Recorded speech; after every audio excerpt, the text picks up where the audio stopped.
สบายดีบรรดาประธานผู้อาจารย์นักเรียนนักศึกษาพ่อแม่ผู้ปกครองข้าพเจ้าเองชื่อสยนต์คำมวงศ์ผู้อำนวยการวิทยาลัยคอมพิวเตอร์มื้อนี้จะได้มาเป่าเรื่องการศึกษาที่วิทยาลัยคอมพิวเตอร์สู่บรรดาทานเพื่อให้กำไรคอมพิวเตอร์นี่แม่นได้สร้างตั้งมาที่ปี1991ในเวลานั้นถือว่าเป็นศูนย์อบรมคอมพิวเตอร์วิชาชีพภาษาอังกฤษว่า Computer Training Center ได้สอนเกี่ยวกับเรื่องการนำใช้คอมพิวเตอร์การเขียนโปรแกรมคอมพิวเตอร์และก็การซ่อมแซมคอมพิวเตอร์นอกจากนั้นก็สอนภาษาอังกฤษทั่วไปแล้วก็สอนนั่นเกี่ยวกับเรื่องบัญชีวิสาหกิจการศึกษาในระยะนั้นเป็นการศึกษาในระยะสั้นเพียงแค่1เดือน3เดือน6เดือนสูงสุดก็บ่เกินปี1จบต่อมาในปี1993ภายหลังที่คอมพิวเตอร์ได้ที่รู้จักจากสังคมอย่างกว้างๆแล้วคอมพิวเตอร์ก็ได้มาเปิดสอนหลักสูตรชั้นสูงซึ่งถือว่าเป็นโรงเรียนภาคเอกชนแห่งที่ของลาวที่ได้เปิดสอนหลักสูตรชั้นสูงในปี1993หลักสูตรชั้นสูงนั้นพวกเฮาก็ได้สอนเกี่ยวกับเรื่องการบริหารธุรกิจภาษาอังกฤษธุรกิจต่อมาในปี2003ก็ได้ยกระดับจากชั้นสูงขึ้นมาเป็นหลักสูตรปริญญาตรีหลักสูตรปริญญาตรีนี่พวกเฮาก็ได้สอน3แขนงวิชาคือวิชาบริหารธุรกิจภาษาอังกฤษธุรกิจและกฎหมายธุรกิจต่อมาในปี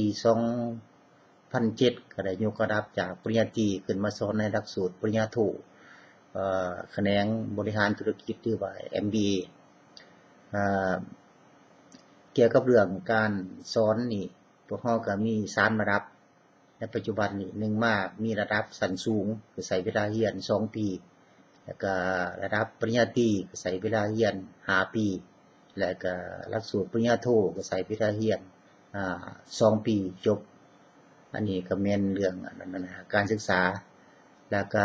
สำหรับเรื่องกิจกรรมการเรียนการสอนนี้แล้วก็ในปี1พวกเฮาก็ได้สอน11เดือนแล้วก็มี2ภาคเรียนละ5เดือนครึ่งเกี่ยวกับเรื่องการจัดกิจกรรมเคียงคู่กันกับหลักสูตรการเรียนการสอนนี่พวกเฮาก็ยังมีกิจกรรมอื่นๆเพื่อเพิ่มความรู้เป็นต้นว่ามีกิจกรรมแข่งขันภาษาอังกฤษเพื่อเพิ่มทักษะการเรียนภาษาอังกฤษให้แก่นักศึกษา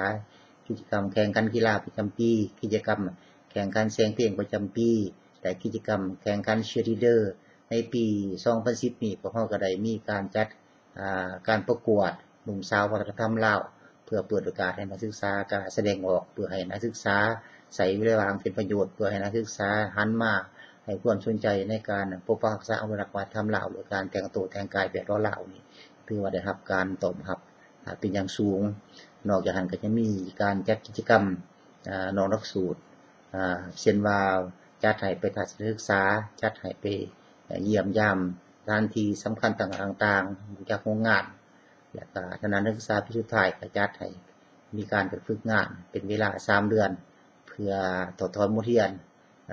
เพื่อเอาประสบการณ์เคียงคู่กันกับการเรียนทฤษฎีในโรงเรียนอันนี้นอกจากนั้นตัวเฮาก็ยังมีกิจกรรมพัวพันกับสังคมพัวพันกับบ้านกับหน่วยการปกครองต่างๆและอันนี้ก็เป็นกิจกรรมเคลื่อนไหวและสำหรับการจัดตั้ง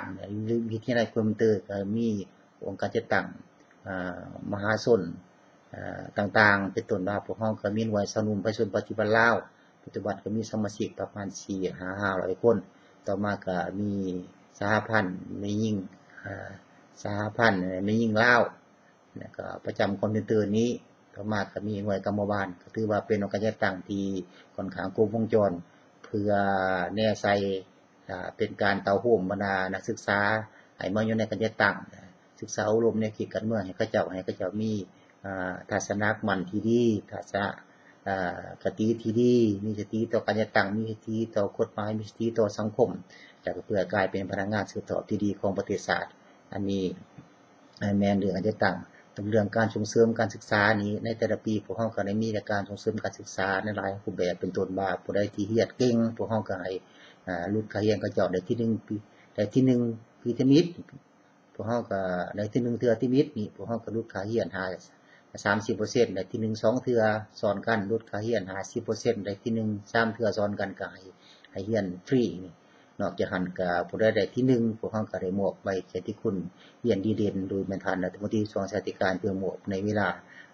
จัดพิธีมอบปริญญานี่และสำหรับนักศึกษาที่มีเอื้อน้องเรียนนำกันหลายคนพวกเฮาก็ลดค่าเรียนให้นอกจากหันพวกเฮาก็ยังมีแจกทุนการศึกษาให้ในปีใหม่ลาวปีใหม่สากลโดยการจกสลากชิงโชคไปจกสลากในรางวัลที่1ก็ให้เรียนฟรี1ปีในรางวัลที่2ก็ให้ตุ้มแบบเพียนต่างๆเนาะนอกจากหันก็มีการส่งเสริมในหลายรูปแบบบ่ว่าจะแม่นการจัดตั้งให้เขาเจ้าคนกลัวเรียนเป็นกลุ่มหรือว่าจัดตั้งมีการ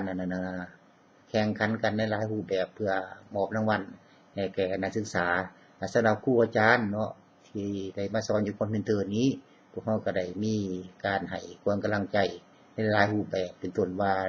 ลูกหลานครูอาจารย์ที่เรียนอยู่คอนเวนเตอร์พวกเฮาก็ให้ลดค่าเรียนเป็นจำนวนหลายหรือว่าก็ให้เรียนฟรีสำหรับครูอาจารย์เองที่มีระดับปริญญาตรีต้องการอยากให้ยกระดับให้มันสูงขึ้นเป็นต้นว่าการเรียนปริญญาโทพวกเฮาก็ให้เพิ่นมาเรียนปริญญาโทฟรีนอกจากนั้นในแต่ละปีก็ได้จัดกองประชุมสัมมนาครูเพื่อยกระดับความรู้เกี่ยวกับเรื่องวิชาครู